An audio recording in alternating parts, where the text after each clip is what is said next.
Bonjour les amis. Bonjour. Salut. Bonjour Benjamin. Il est timide. Comment tu vas? Ça va et toi? Et vous? Vous deux? Tu peux me tutoyer. Ouais, mais je vous vois, vous êtes deux. Donc l'invité du jour, Benjamin, qui vient pour la première fois, je pense, à l'Incube. Non, deuxième fois. Deuxième fois, ouais. Ouais, mais dans un cadre plutôt original, avec deux beaux spots verts qui nous sont mis à disposition. C'est ça. Mais première fois dans ce canapé. Ouais. Ah ouais. Ouais. Des beaux fauteuils. Et aujourd'hui, on est lundi de Pâques, donc on est tranquille. Pendant ce temps qu'on va passer ensemble, peut-être une petite heure, 1h15, on verra si Benjamin est bavard ou pas. Toujours. Et Et oui. on a à côté aussi Delille, le célèbre Delille. Le célèbre. Parce que tu as mis de la petite veste. J'ai bien voulu. appropriée. Putain, on a mis presque la même chemise. Ouais. Bah là, je sors d'un séminaire de 3 jours où on a pas mal bossé. J'ai bossé sur qui je suis, ce que je veux, et je me suis dit aujourd'hui, je vais me faire belle. Et au C'est niveau de important. tes actus, alors Delille, aujourd'hui? Ouah, plein d'actu, plein d'actu. Après, je vais mettre le lien pour ceux qui veulent postuler au village Baïséa, là où on est aujourd'hui. Ils nous ont mis à disposition leurs locaux, super top. Et après, bah voilà, on continue de bosser sur le programme d'accompagnement. Je vais accompagner 10 personnes pour créer ce que j'ai créé, immobilier, entrepreneuriat, laverie, conciergerie et le business. On continue à développer. Là, on a. Tu m'accompagnes? Hein? Tu m'accompagnes? Tu me sponsorises, tu me fais ça gratos pour que je vois si ça fonctionne. Après, je te... Non, c'est fini les gratos, ça y est, là on a atteint un niveau où tout est payant. Tu dis ça, t'es honoraire, t'es le plus cher du marché. Vieux. Non, ça va, ça va. C'est vrai. Et Delille, est-ce que tu peux un peu nous expliquer en quoi consiste le village Baïséa? Pourquoi ils recherchent des nouveaux entrepreneurs? Quelle est un peu la visée de cette entreprise-là? Village Baïséa, ils cherchent des startups innovantes. Quand on dit innovantes, c'est pas que dans la tech, comme il a dit tout à l'heure Benjamin. C'est comme moi avec mon café laverie, c'est une innovation d'usage. C'est pas une laverie lambda, c'est une laverie avec espace coworking, wifi, avec de quoi se restaurer, boire un coup. Donc on peut postuler comme j'ai fait. Et après, on profite des lieux, des équipements. On a un startup manager qui nous challenge, qui nous pousse pour pouvoir développer notre concept, notre projet. Et franchement, moi personnellement, je me sens beaucoup mieux. L'entrepreneur, je ne sais pas si c'est le cas toi, mais la solitude de l'entrepreneur, c'est assez... C'est long, hein, des fois. Ah ouais. Il y a des journées, elles sont longues. Ouais, t'es tout seul chez toi ou tu échanges pas sur tes projets, sur différentes choses. Là, tu arrives, tu as le cadre dynamique. Le matin, tu arrives, ton petit caf, tu as ton bureau. Après, tu n'es pas obligé de prendre un bureau, mais il y a des ateliers. Voilà. Ouais, et puis tu vois toujours du monde. Ouais, Tu vois toujours du monde et puis d'autres horizons aussi. C'est ça. Des gens qui font d'autres choses. Tu vois, je pense que c'est important au niveau de l'ouverture d'esprit que tu dois avoir quand tu es entrepreneur.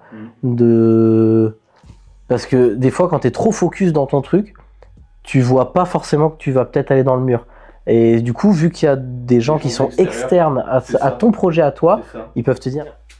En fait, tu as comme un tableau de bord et il te dit combien tu as encaissé ce mois-ci. Tous les voyants, on regarde tout l'écosystème d'un entrepreneur, le côté RH, le côté financier, on regarde tout et on choisit une direction, un plan d'action sur 1 an, 2 ans, 3 ans et on fait tout pour le mener à bien et ça, c'est top. Et aussi, en termes d'énergie. Je me sens comme quand j'étais à l'école, le gosse, j'allais au lycée, j'ai l'énergie, je suis content. T'as plus d'énergie en fait, t'as le cadre, c'est lumineux. Et tu as commencé il y a combien de temps, le village Baïséa? Là, début d'année. Ah ouais, c'est tout neuf? C'est tout neuf, ouais. D'accord, ok. Tu nous fais un petit bilan de ce que ça a donné, l'accompagnement, nous dire qu'est-ce que tu as ressenti. Et là, c'est que du positif. Celui qui est entrepreneur, qui pense qu'il a un concept ou une entreprise innovante, en plus de profiter de tout ce que j'ai dit, tu peux avoir un bureau, tu as moins 50% sur le bureau, tu as tout d'inclus, photocopieur, tu as le startup manager, tu as tout ça. Franchement, c'est top. J'ai toujours voulu l'intégrer. Je ne l'ai pas intégré avec mon ancienne entreprise et là, je l'ai intégré pour moi. Donc, Benjamin Verduron, qui a traversé en plus la frontière du centre, qui vient d'un autre département. Merci. Traverser la Loire, t'imagines? Merci. Et donc, si tu peux te présenter en quelques mots, assez brièvement, et puis on... Ouais. Eh ben, moi, je m'appelle Benjamin. Je viens à vous en tant qu'architecte d'intérieur. Merci. Il n'y a pas de quoi. Et comme tu disais, je suis basé dans le Cher. Alors, je suis originaire d'ici, d'un petit village à côté de Nevers qui s'appelle Limon. Mais c'est pas très connu. Il y a... Oui, c'est pas à côté de Saint-Bernard d'Asie. Ouais. Oh, tu connais. Oh, c'est fou. Non, parce que... Ah ben oui. Bah alors, Limon, pour la petite histoire, c'est quand même... on fait partie des villages les plus pauvres de France. C'est-à-dire qu'on a une subvention de l'Europe parce que le village, la commune n'a pas d'argent. Et en plus de ça, ça fait partie des villages qui ont plus de vaches que d'habitants. Et ça, c'est assez exceptionnel. Ouais, je pense qu'il y en a énormément dans le département de la Nièvre. Et c'est... Non, du coup, ouais, je viens d'ici. Donc, architecte d'intérieur dans le Cher, donc plutôt à Bourges où tu souhaites t'installer prochainement. Si alors, moi aujourd'hui, j'ai atterri dans le Cher il y a 3 ans maintenant. Et je me suis installé il y a 1 an. Moi, actuellement, je suis en cours de création de locaux. Donc, pour l'instant, j'habite... mes locaux sont là où j'habite. Parce qu'en soi, on se déplace souvent plus chez les clients qu'autre chose. On fait pas encore trop d'accueil client dans la boîte. Et du coup... Ouais, archi d'intérieur. Alors, les locaux, ils sont basés dans le Cher. Un petit village qui s'appelle Henrichemont. C'est une ville qui a été construite pour Henri IV. Je suis dans des villes chargées d'histoire. C'est une ville qui a été faite pour Henri IV. Et il n'y a jamais habité. Il est juste venu poser la première pierre. Il n'est jamais revenu. D'accord. Voilà. T'imagines, ce serait fou, toi, on te construit une ville, il vient même pas. Et donc là, plutôt dans du département, vers Sancerre. Ouais, c'est ça. C'est entre Bourges et Sancerre, oui. À côté de Mentou-Salon. Oui, ok, voilà. Je connais pour ceux qui connaissent un peu le vin, je suis à 3 minutes de Mentou-Salon. D'accord, très bien. Donc voilà, et je suis, du coup, mon rayon d'action, on va dire, c'est le Cher, la Nièvre, Lyon en particulier. Mais je bosse partout en France et aussi en Europe, parce que je suis parti en octobre. Oui, ça se lance en octobre dernier. Je suis parti en Laponie suédoise pour designer des chalets. Donc, j'étais vraiment dans le nord de l'Europe, chez les Vikings. Et donc, du coup, je bosse un peu partout. J'essaie de développer des marchés un peu partout. J'étais sur une super belle phase d'ouverture du marché en Algérie. Mais du coup, je sais pas si vous avez trop suivi, mais en ce moment, c'est un peu chaud les relations entre la France et l'Algérie. Et c'est un peu tout stoppé court. Ma question, elle est plutôt... Du coup, toi, tu étais plutôt basé dans un territoire très très rural. Ouais. L'idée, c'est d'aller dans une ville, le chef-lieu du département du Cher, donc Bourges. Ouais. Et pourquoi ce choix d'aller à Bourges alors? J'ai pas choisi. En fait, si tu préfères, j'ai toujours voulu être archi ou archi d'intérieur. Au début, je voulais plus être archi, pur et dur. Et mon père m'a dit un jour, écoute, avant de dire à quelqu'un qui sait pas planter un clou, faut que tu sois capable de lui montrer comment on fait. Et j'ai trouvé ça très juste, très pertinent. Et donc du coup, j'ai dit ok. Donc quand j'ai eu mes 18 ans, je suis parti dans un métier de l'artisanat qui, pour moi, à l'époque, était le plus polyvalent, c'était celui de couvreur. Ça serait à refaire, j'aurais pris charpentier. Et putain, les charpentiers vont être heureux que je dise ça, c'est terrible. Et donc du coup... Ouais, il y a toujours une petite guéguerre entre les charpentiers, les maçons, les couvreurs. Mais c'est une guéguerre gentille. Hein. Ouais. Et donc, du coup, j'ai pris le métier de couvreur. Et je suis parti dans une école qui te permet de faire tout un tour de France, un tour d'Europe. Et en fait, tu fais des choix de villes. Et tu peux soit aller dans ces villes-là, soit si tout est déjà pris ou quoi, tu vas dans d'autres villes. Et donc, j'ai un peu tourné partout. Et je devais aller à Tours. Et en fait, Tours était blindé, il y avait déjà trop de couvreurs, et du coup, ils ont dit, non, tu iras à Bourges. D'accord. Donc du coup, j'ai fini ma dernière école à Bourges. Ma dernière année d'école, je l'ai fini à Bourges, à 1 heure de chez moi. C'était assez drôle. Mais j'aurais pu finir à La Rochelle, ou je ne sais où, tu vois. Très bien. Et donc, Bourges, prochainement, donc, tu vas t'installer avec un projet assez spécifique et original que tu peux nous détailler? Je peux, totalement. Aujourd'hui, je suis en train de monter le projet OKOS, OKOS, parce que ma boîte actuellement s'appelle Ulcan. Ulcan, c'est, pour la petite histoire, Vulcain, c'est le dieu des architectes, le saint patron des architectes, et c'est Vulcain. Mais je trouvais que ça faisait pas très beau, et en plus de ça, je me suis dit, si moi j'ai eu l'idée de mettre ce nom-là, d'autres le feront. Et donc du coup, je l'ai fait traduire dans un vieux dialecte sud-africain d'une amie à moi, et ça a donné Ulcan. Ulcan. ULKAN, c'est ça. Et donc du coup, pour rester un peu dans cette même esprit de... Ça veut dire quoi? Je comprends pas. Expliquez-moi. Au final, j'aime bien quand les gens me demandent. Et ben, j'ai créé le projet Okos. Et c'est un dérivé du grec de Wakos, qui veut dire maison. Et en fait, ça prend tout son sens parce que je suis en train de créer le premier showroom collaboratif de France. C'est-à-dire que c'est un lieu qui va réunir tous les acteurs du bâtiment. Mais vraiment, en fait, quand on pense acteur du bâtiment, on pense qu'il va y avoir, je sais pas, un maçon, un charpentier, tout ça. Mais ça va plus loin, on va sur architecte d'intérieur, décorateur, assureur, courtier en prêt immobilier, courtier en travaux, on peut aller très très loin. On peut aller très très loin. Tout l'écosystème autour d'une maison. D'accord. Et pourquoi pour toi c'était important d'avoir un écosystème autour du décorateur d'intérieur ou architecte d'intérieur, parce qu'on pourra peut-être parler de la différence entre les deux termes. Et pourquoi pour toi c'était important de les réunir? En fait, tu vois, c'est assez rigolo parce que souvent quand tu lances une idée et que personne l'a eue, tu t'es dit, c'est soit il y en a d'autres qui l'ont eu, mais ils se sont dit, c'est une idée de merde, on n'y va pas, on pense pas. Ou sinon, tu te dis, personne n'a eu l'idée et on le fait. Et on le fait. Moi, j'ai une théorie sur ça. C'est que si l'idée n'a pas été exploitée, soit elle est dure à mettre en œuvre, soit elle n'a jamais marché, ou soit il y a quelque chose qui bloque la mise en place d'une idée, parce que certains l'ont déjà eu. Juste par le biais aussi des courtiers en travaux, on se rapproche un peu de cette idée-là. Et peut-être tu peux nous expliquer un peu quelle est la différence entre le courtier en travaux qui met juste en relation des clients avec des spécialistes du bâtiment, et toi, ta vision qui va encore plus loin. Ouais, totalement. En fait, c'est ce que je me suis rendu compte avec mes clients, parce que quand ils nous appellent, la plupart, ils nous le disent. Ils disent, écoutez, moi je sais pas vers qui aller, je sais pas, je m'y connais rien.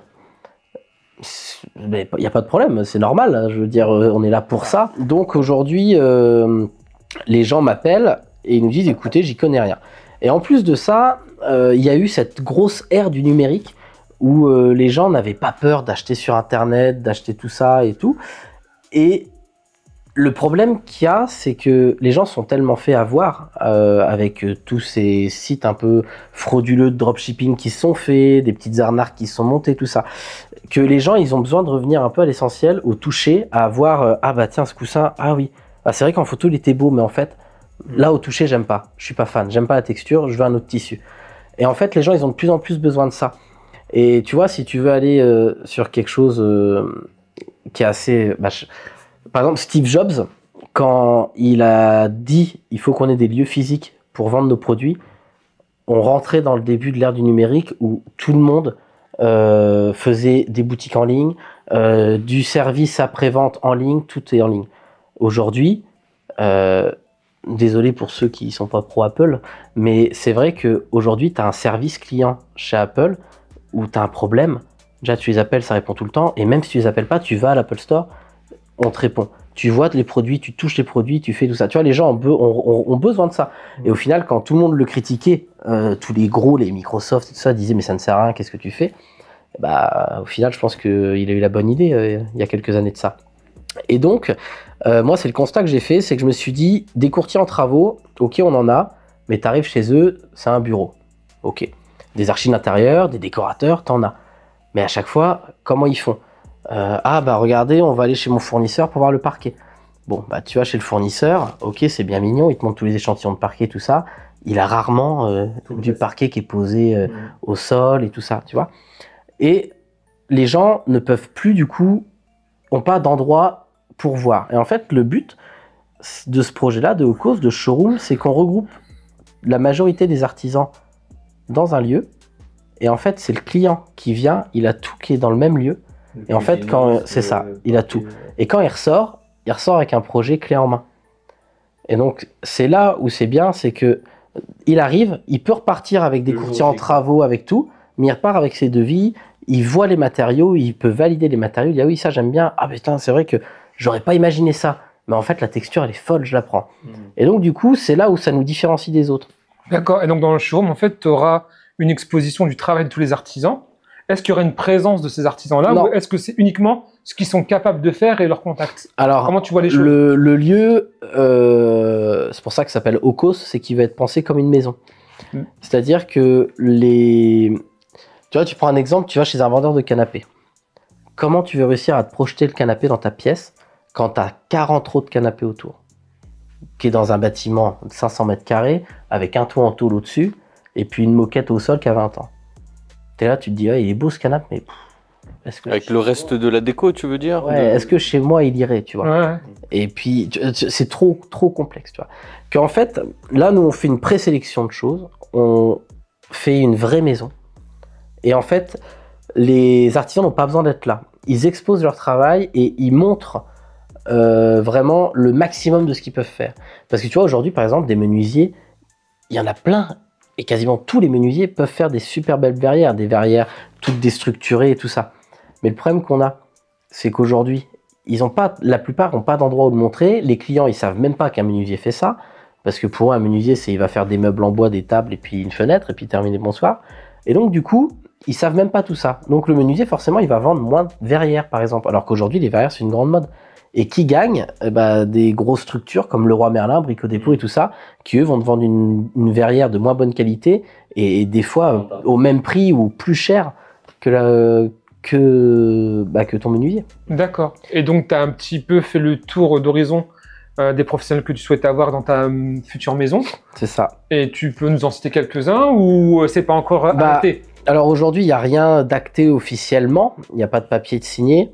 Et puis aujourd'hui, il y a quelque chose qui est compliqué, c'est que comme tout projet quand il démarre, en fait le premier et le deuxième c'est toujours les plus durs à faire. Ouais. Après les autres, tu as juste à montrer les chiffres des autres et tu te dis venez. Vous voyez, ça fonctionne. On a vu que l'idée fonctionne. Déjà, tu vas mettre peut-être en avant ton travail d'architecte d'intérieur. En fait, c'est ça. C'est que quand j'ai eu l'idée du projet, il y a eu plusieurs choix qui se sont faits. C'est est-ce qu'on l'associe à Ulcan ou est-ce qu'on crée une entité à part? Et je me suis dit, par rapport, vis-à-vis des partenaires, il vaut mieux créer une entité à part dont Ulcan fera partie à juste titre, comme tout le monde, des partenaires. Mais ça ne sera pas le showroom Ulcan, ça sera une nouvelle entité. Et donc du coup, c'est en ça qui est bien, c'est que vraiment tout le monde est au même niveau et tout le monde a sa place. Et donc aujourd'hui, tu vois, on a des cuisiniers, on a un cuisiniste et agenceur qui est prêt à venir, on a un menuisier, on a quelqu'un qui fait tout ce qui est revêtement de sol, revêtement muraux, je vais avoir des gens qui sont dans la peinture, qui sont prêts à venir, que ça soit fournisseur de peinture, j'ai même des peintres. Et donc au début, j'ai vu un peu gros au début parce que je voulais faire un gros showroom 400 mètres carrés en plein dans une zone commerciale et tout ça. Et tu sais, il y avait un petit peu un truc d'ego, je pense, de se dire t'arrives et tu poses. Et là, d'accord. Et en fait, je me suis dit non, c'est pas là-dessus que je vais me mettre parce qu'on se veut quand même dans la tranche haute du milieu de gamme et le haut de gamme.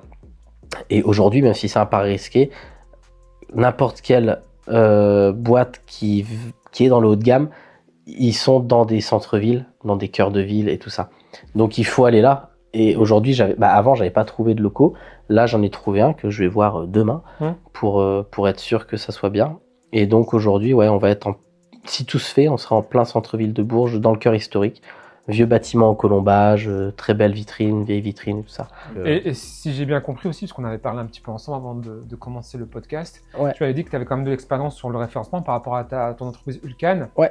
Et raconte-nous un peu comment ça a démarré, pourquoi tu t'es dit le référencement, c'est quelque chose sur lequel je devais aller par rapport à d'autres corps d'artisans qui ne le font pas nécessairement et qui sont peut-être pas sensibilisés sur le sujet. Ouais. En fait, c'est simple. Si tu veux être cash, aux yeux des gens, notre métier sert à rien. Tout simplement. D'archi. Oui, totalement. Je veux dire, aujourd'hui, si tu fais c'est con à dire, mais demain, tu veux faire des travaux chez toi. Tu veux faire une salle de bain, un machin. Tu fais quoi? T'appelles un plombier? C'est ce que je me disais. T'appelles un carreleur. Très peu de gens vont se dire, j'appelle un archi, un déco, un machin, parce qu'ils voient toujours cet aspect financier de ça va coûter plus cher. Et aussi, soyons cash, mes collègues vont me détester. Aujourd'hui, un architecte d'intérieur a plusieurs moyens de se faire payer. Tu fais payer le client. Et après, derrière, quand tu as ramené un chantier à une boîte, tu peux faire une facture de rapporteur d'affaires à cette boîte-là. Moi, cette option-là, je ne l'ai pas choisie. Parce que je pars du principe, et c'est mon argument de vente aux gens, c'est OK, ma prestation va vous valoir des sous, mais même avec mes prestations, ça vous coûtera moins cher que si vous ne m'aviez pas pris. Comme quand j'étais courtier, je faisais pareil, je ne me faisais pas payer par les banques, je me faisais payer que par le client, mais c'est dur d'expliquer ça au client en disant... moi, il le voit sur la facture. Parce que moi, derrière, par exemple, imaginons, on va faire une grosse cuisine, d'accord? On fait une cuisine à 40 000 € et tout ça. Derrière, je pourrais faire une facture de rapporteur d'affaires de 1 500 € à mon cuisiniste. Je pourrais le faire. Je lui ai dit non. Je lui ai dit, je veux que tu mettes une remise commerciale, Ulcan, à mon client. Et sur la facture, il y a marqué remise commerciale Ulcan, moins 1 500 €. Et donc, derrière... moi je promets ça à mes clients, c'est vous venez, on fait tout ça, je vous trouve les bons artisans, tout ça, et vous aurez des prix parce que nous c'est des artisans qu'on fait travailler à l'année. Et donc forcément, quand nous on va faire 15 cuisines à l'année, vous allez en faire une.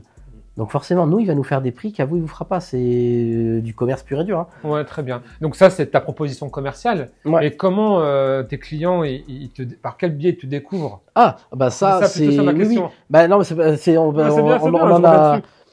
C'est pourquoi j'ai parlé de ça du coup de base, c'est que du coup je me suis dit les gens n'ont pas besoin de nous, aux yeux des gens ils n'ont pas besoin de nous, donc on a besoin de faire quelque chose pour qu'ils comprennent qu'ils aient besoin de nous et qu'ils nous voient. D'accord, très bien. Donc là j'ai ouvert la boîte il y a 1 an et 21 jours. Faut être précis. Faut être précis dans la vie. Il y a 1 an et 21 jours j'ai ouvert la boîte et là j'ai regardé toute la concurrence autour. Tout ce qu'ils faisaient, mais tout, site internet, Instagram, Facebook, tous les sites sur lesquels ils étaient. Et j'ai dit, ok, on fait ça, mais mieux. Et j'ai dit, comment faire mieux? Et bah, par exemple, j'ai tous vu qu'ils mettaient le carton dans les sites internet. Il y en a, ils faisaient des sites internet de fous furieux, des trucs qui défilent, des machins, des trucs et tout. J'ai dit, waouh. Des vidéos, des choses comme ça. Pour être crédible. C'est lourd pour le SEO. C'est ça. Et donc, du coup, ce que j'ai dit, je me suis dit, bah écoute, je vais faire un site internet au début, Odoo, juste pour analyser.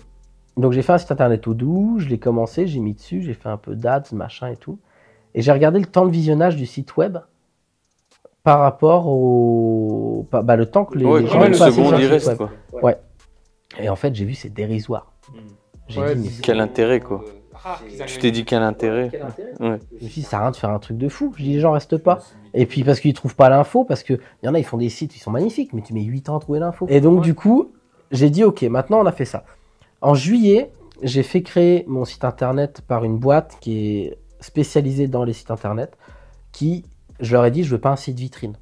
J'ai dit, moi, je veux un site ultra bien référencé et tout ça. Elle me dit, oui, vous inquiétez pas, nous on a des scripts. Ils nous écrivent, vous nous expliquez tout ce que vous faites, eux ils s'arrangent.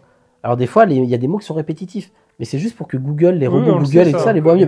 On le met dans le H2 pour faire remonter ce mot-clé spécifiquement. Et tout voilà, donc j'ai fait tout ce truc-là. Et moi j'ai ce principe-là, c'est que j'aime, tu vois, quand Delille il m'a appelé quand il avait un projet, je suis venu me voir, il est venu me voir, on a visité ce qu'il voulait faire. À aucun moment il m'a dit ouais non, faudrait plus faire ça, plus machin. Tu vois, il m'a appelé parce qu'il avait confiance en moi et qu'il savait que, entre guillemets, sur ce projet-là, j'avais la parole d'un sachant, on appelle ça. Et donc du coup, il m'a fait confiance. Moi, j'ai payé quelqu'un, c'est pas pour lui apprendre son taf. Bien sûr. Ils savent le faire, je lui fais confiance. Si le gars il me dit faut mettre 8 fois le mot architecte dans la même ligne, d'accord, fais. Même si visuellement je trouve que c'est pas beau, si derrière ça me rappelle des clients, je m'en fous. Donc du coup, j'ai fait un site internet comme ça. Et j'ai dit, ok, et maintenant mon Instagram, je veux qu'il me serve uniquement pour montrer réellement qui je suis. Tu vois, parce que... un petit personal branding des familles, quoi. Ouais, parce que aujourd'hui, moi quand je vais chez les clients, tu vois, j'y vais comme ça, j'arrive pas en costard-cravate ou en super bien habillé comme certains archis, tout ça ils font, avec le truc hyper au sérieux, il est pas abordable, tu peux pas lui parler. Je suis pas comme ça, tu vois. J'ai jamais été comme ça. Quand j'étais sur les chantiers, j'avais horreur quand les mecs ils arrivaient comme ça, où ça te dénigre et tout ça, c'est affreux. Moi, j'arrive, je ramène les croissants aux gars sur le chantier, on boit un café, allez les gars, on va boire un café. Ouais. Jamais personne fait ça. Avec la grosse veste rose. Ben ouais, avec ma doudoune rose. Ben, tu vois. Le petit cigare Gouvani. Mais tu vois, donc du coup, je me suis dit, il faut que les gens voient cette image-là. Et donc après, j'ai fait plein d'essais sur Insta et petit à petit, j'ai trouvé ce qui allait mieux. Et après, pareil, sur Insta, je me suis dit, j'ai pas les bons codes, j'ai pas les bons trucs, j'ai pas tout ça. Donc j'ai appelé une nana de Nevers qui s'appelle Margot. Et je lui ai dit, écoute Margot, il faudrait que tu refasses une refonte de mon Insta. Et tu l'as connue comment cette Margot? Bon, au tout début, j'étais au lycée avec elle. Ouais. Et j'ai toujours suivi un peu ce qu'elle faisait, parce qu'elle a fait pas mal de petits projets, de trucs et tout. Et donc du coup, je l'ai repris contact avec elle comme ça, parce que je savais qu'elle a ouvert sa boîte de com, entre guillemets. Parce que c'est pas de la com exactement ce qu'elle fait, c'est... j'ai oublié le terme. Enfin, marketing. Ouais, graphiste, merci. Voilà. Entre vidéastes, ils se connaissent hein, dans le milieu. Donc du coup, elle est graphiste. Et j'aimais bien ce qu'elle faisait et tout ça. Et je lui ai dit, écoute, moi aujourd'hui, je galère à créer du contenu parce que à chaque fois, j'ai pas une trame, j'ai pas de truc, j'ai pas de tout ça. Donc je l'ai payé, elle m'a fait une trame. Et là, j'ai du contenu qui est prêt pour 2 mois. C'est trop bien, parce qu'en fait, ce qui est trop intéressant chez toi, c'est que tu sais des choses, oui. mais vu que tu sais bien les choses, tu fais preuve d'humilité. Parce que plus tu sais des choses, plus t'es humble, tu vois. Parce que tu sais que tu sais pas tout. Tu sais que tu sais pas. Il y en a, ils savent pas qu'ils savent pas. Mais oui. Et du coup, tu te dis, ouais, bah là, sur cette verticale métier, j'ai pas les compétences, je vais déléguer, je vais avoir des résultats. Et j'ai pas peur d'investir aussi. Bah non. Parce que c'est ça qui est intéressant. Et c'est parce qu'il faut voir ça comme un investissement. Bah oui, bien sûr. Les gens, ils voient ça comme une dépense. Et avec Ulcan, tu faisais comment alors pour créer ton contenu si t'avais pas de lieu, c'était chez les clients, tu montrais ce que tu avais fait. Ouais. Comment tu l'organisais ton contenu? Bah c'est ça, tu montres ce que tu fais chez les clients, tu montres un peu ton quotidien, tu montres tout ça. Mais aujourd'hui, ce qui est compliqué dans nos métiers à nous, c'est que en tant qu'archi d'intérieur, par exemple, là tu vois, je pose une cuisine en juillet. La cuisine, la première fois que la cliente m'a contacté, c'était il y a 8 mois. Donc entre le moment où tu as le premier contact et le moment où le projet est fini, grosso merdo, il se passe au minima entre 7 et 8 mois. Il faut que tous les artisans soient passés dans la maison. C'est ça. Et toi, tu arrives en couperet à la fin. Toi, Mais oui. Tu mets la dernière, dernière édifice. Et puis tu as ça, et puis tu as des clients aussi qui veulent pas que tu montres chez eux. Moi, derrière, la plupart des... Alors ça, c'est parce que j'ai beaucoup d'amis qui sont juristes, avocats, tout ça. Oui, d'accord, ok. Donc, autant dire que quand tu montes une boîte, eux, ils sont là derrière, ils scalpent tout. Et aujourd'hui, j'ai des conditions générales de vente comme ça. Je peux te certifier que la majorité des décorateurs, architectes d'intérieur aussi plus, mais surtout tous les décorateurs d'intérieur et tout ça qu'il y a dans le Cher, dans la Nièvre, n'ont pas de conditions générales de vente. Hein. Ils en ont pas. Ouais, mais ça, tu négocies avec eux de montrer ou pas montrer. Mais oui, mais tout ça, c'est dans tes conditions générales de vente. Moi, tout ça, tout ce truc-là, c'est dans les conditions générales de vente. Aujourd'hui, c'est marqué dans mes conditions générales de vente que les photos que je fais, j'ai le droit de les publier pour ma promo, pour tout ça. Ah, tu le gères avant avant le contrat, pas après quand tu as réalisé et tu proposes. Ah bah non, mais moi, quand le client signe le devis, il signe mes conditions générales. Ok, très bien. Et dedans, ça valide tout ce qui... Ouais, t'as besoin de faire une renégociation. C'est comme moi, demain, aujourd'hui, quelqu'un, quand il signe un devis, un client, il signe un devis, pendant 5 ans, il n'a pas le droit de partager mes plans. D'accord. Tu vois? Non, mais c'est pas ça, c'est qu'aujourd'hui, moi, tu vois, par exemple, c'est pareil, c'est parce que c'est dans l'offre qualitative que je veux faire, que je fais, c'est qu'aujourd'hui, par exemple, quand quelqu'un m'appelle sur ce qu'on appelle une mission de conseil, je vais chez lui, on parle, on explique un peu, je lui dis, bah voilà, moi je verrais ça, on pourrait faire ça, on peut faire ça, hop, hop. Derrière, je pars pas les mains dans les poches, pump it up, terminé, bonsoir. Une semaine après, il reçoit un dossier d'une dizaine de pages, récapitulant tout ce qu'on a fait, avec un petit plan de la maison, de avant, après, ce que ça pourrait devenir, tout ça.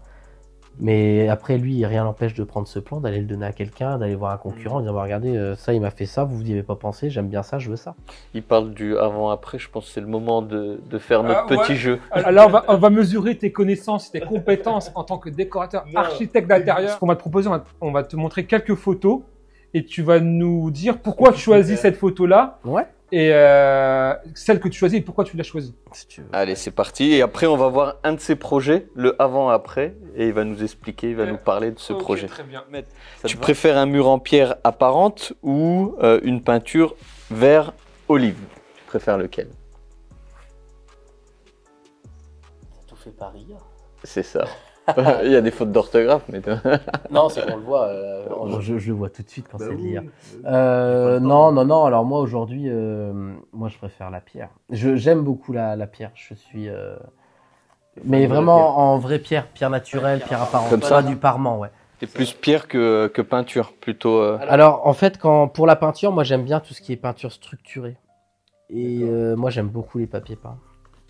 J'aime quand il y a du relief, j'aime quand il y a de la structure sur les murs. Parce que c'est ça qui fait vivre aussi tout ça. Prochaine question, tu préfères vivre dans un loft industriel peu lumineux, pas trop de fenêtres, ou un petit logement, style tiny house, mais ultra lumineux? Espace, mais moins lumineux. C'est ça. Plus petit et plus lumineux. Généralement, les lofts sont très lumineux. Ah, je savais.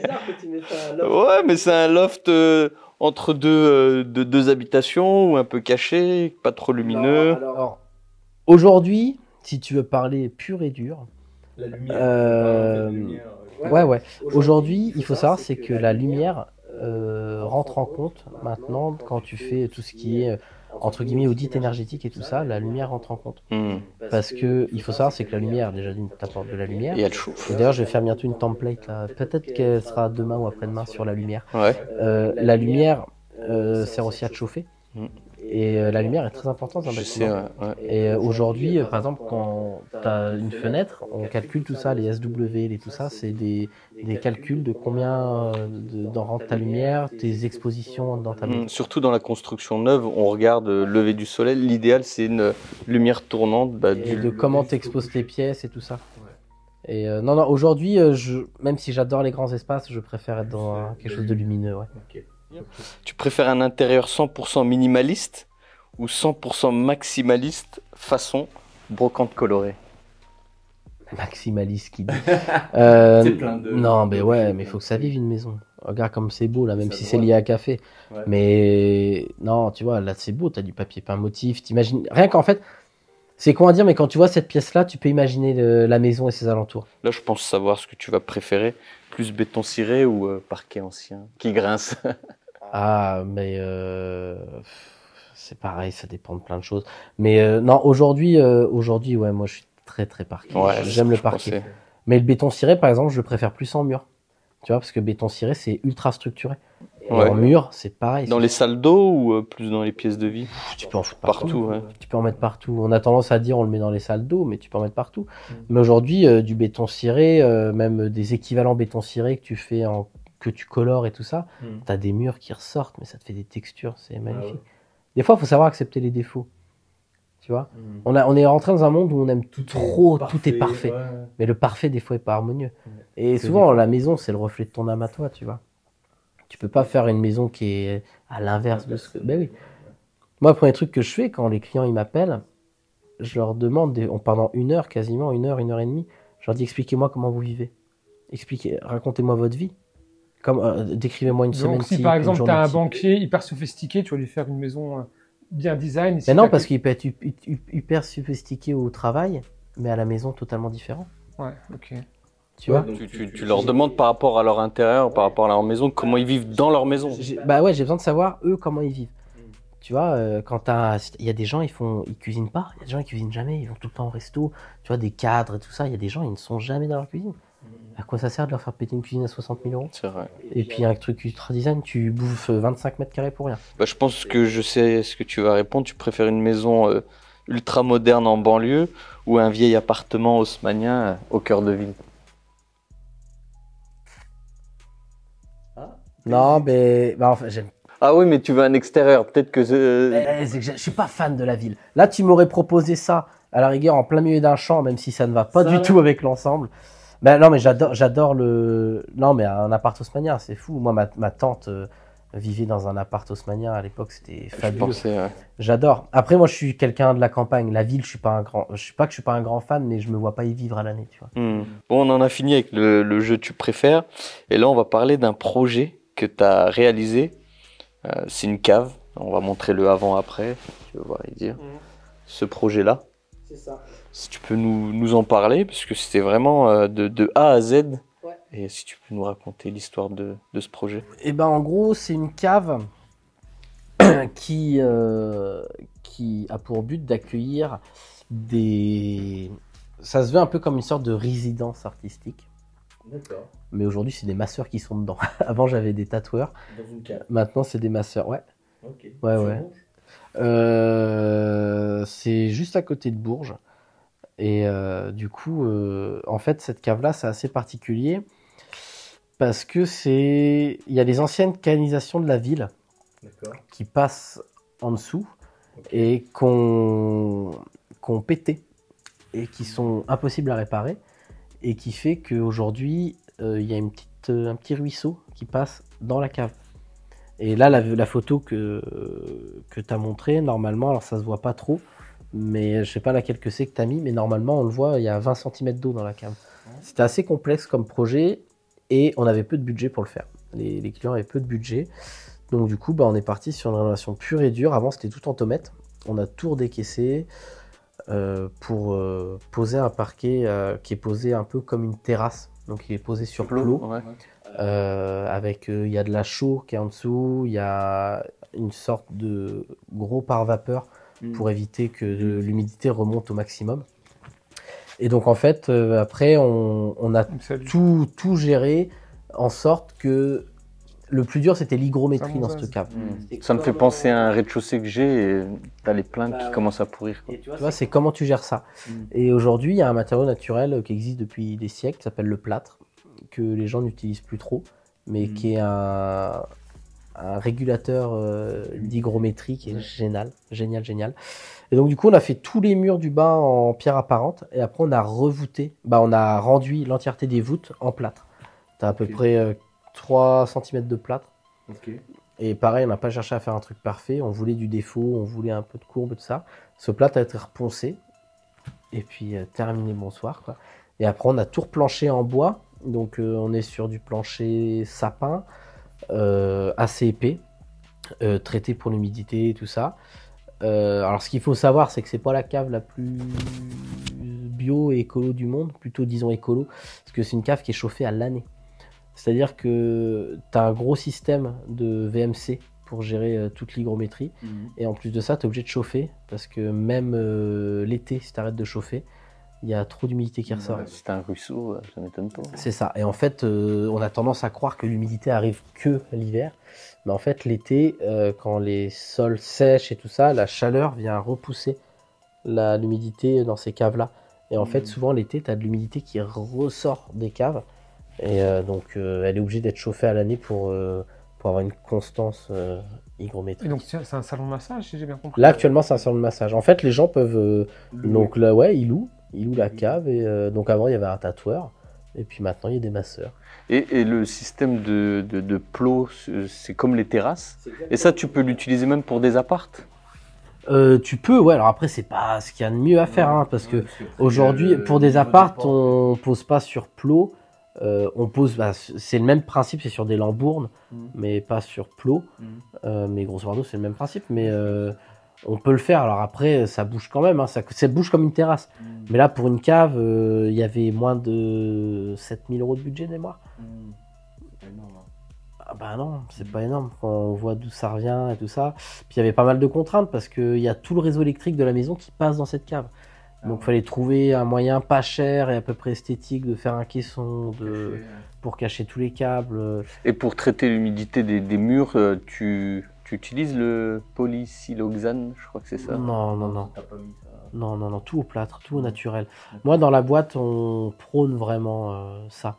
C'est aujourd'hui, les gens, on a besoin de retourner vers ces produits biosourcés, éco-responsables et tout ça.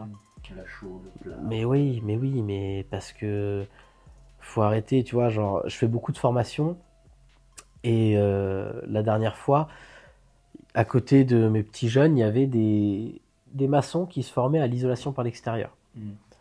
Donc pendant 2 semaines, ils ont monté des murs, redéfait des murs, remonté des murs, redéfait des murs en polystyrène. J'ai vu comment c'est démonté.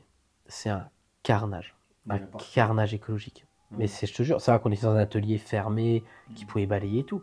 Et aujourd'hui, je me dis, demain, tous les bâtiments qui ont été faits pour être rénovés comme ça et tout. Pas longtemps, là, tu vois, les bâtiments là, des années 70 sont déjà démolis. Quand ils vont les risoler, qu'ils vont les démolir dans quelques années, on peut pas recycler. Comment tu recycles ça? Faut défaire ton isolant du parpaing, du truc. Tu crois que le... Mais oui, ils vont tout péter. C'est un désastre écologique. Parce qu'en fait, aujourd'hui, les gens, comme d'habitude, tout le temps, on pense court terme et on pense pas à long terme. Et c'est comme une boîte. Si tu imagines ta boîte... Moi, quand tu me demandes ta boîte, tu l'imagines comment plus tard?